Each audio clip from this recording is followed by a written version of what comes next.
بسم اللہ الرحمن الرحیم۔ السلام علیکم ورحمۃ اللہ وبرکاتہ۔ دوستو، آج میں آپ کے ساتھ جو ہے وہ 28ویں پارے کا خلاصہ بیان کرنے جا رہا ہوں۔ اس پارے میں میرے دوستو کل 9 صورتیں ہیں۔ پہلے نمبر پر سورہ مجادلہ ہے، اس میں 4 باتوں کا ذکر ہے۔ پہلی بات جو ہے وہ اس کے اندر زہار کے احکام اور مسائل ہیں۔ زہار کہتے کسے ہیں، اس کا لغوی اور اصطلاحی معنی۔ تو زہار یعنی اپنی بیوی کو ماں کی طرح حرام کرنا، جیسے ماں جو ہے وہ ایک انسان پر حرام ہے، اسی طرح وہ کہے کہ میری بیوی بھی میری ماں کی طرح حرام ہے، یہ زہار کہلاتا ہے۔ تو اس سے میرے دوستوں مرد پر کفارہ واجب ہوتا ہے۔ کفارہ ادا کرنے سے پہلے وہ بیوی کے ساتھ جو ہے وہ ہم بستری نہیں کر سکتا۔ کفارہ کیا ہے؟ اس میں ایک غلام آزاد کیا جائے، اگر اس کی صورت نہ ہو تو 2 مہینے مسلسل روزے رکھے جائیں، اور اگر اس کی بھی طاقت نہ ہو تو 60 مسکینوں کے کھانے کا جو ہے وہ بندوبست کیا جائے۔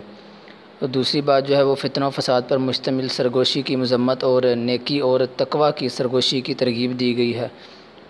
تیسری بات مجلس کے آداب میں سے ہے کہ جب وسعت طلب کی جائے تو وسعت پیدا کر دی جائے، اور جب مجلس سے اٹھ جانے کو کہا جائے تو اٹھ جانا چاہیے۔ اور آخر پہ منافقین کی مذمت بیان کی گئی ہے۔ یہ سورہ مجادلہ کا اختتام تھا کہ سورہ حشر ہے، اس کے اندر میرے دوستو 4 باتیں ذکر کی گئی ہیں۔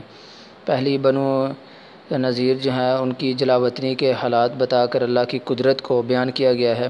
دوسری بات، مال غنیمت کے حکام اس کے اندر بیان کیے گئے ہیں۔ تیسرے نمبر پر مہاجرین اور انصار کا تذکرہ ہے، اور آخری بات جو ہے وہ اس کے اندر بھی منافقین کی مذمت بیان کی گئی ہے۔ اور آگے سورہ ممتحنہ ہے، اس میں 2 باتیں ہیں۔ کفار سے دوستی نہ لگاؤ، اس بات پر زور دیا گیا ہے۔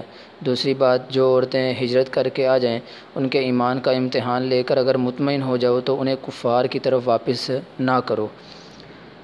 آگے سورہ صف ہے، اس کے اندر میرے دوستو 3 باتیں ہیں۔ جہاد اور قتال کا ذکر ہے، بنی اسرائیل کا تذکرہ ہے، اور آخر پہ وہ تجارت جس سے دنیا اور آخرت کا نفع ہو، اس کے بارے میں چند اصول بیان کیے گئے ہیں۔ 5ویں نمبر پر سورہ جمعہ ہے، اس کے اندر 2 باتیں ہیں۔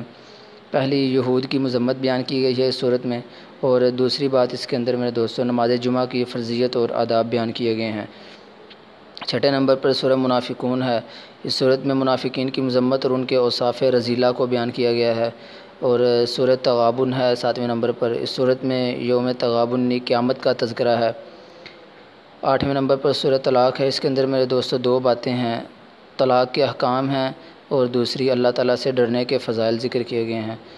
اور آخر پہ میرے دوستو سورہ تحریم ہے، اس کے اندر بھی 2 باتیں ذکر ہیں۔ پہلی، ازواج مطہرات سے متعلق بعض احکام ہیں، اور دوسری پچھلی اچھی اور بری عورتوں کا ذکر ہے۔ اچھی عورت یعنی فرعون کی بیوی، اور بری عورت یعنی نوح اور لوط علیہ السلام کی بیویاں۔ تو میرے دوستو یہ 28ویں پارے کے اندر چند مختصر باتیں تھیں۔ اللہ رب العزت سے دعا ہے کہ اللہ رب العزت ہم سب کو اس پر عمل کرنے کی توفیق عطا فرمائے۔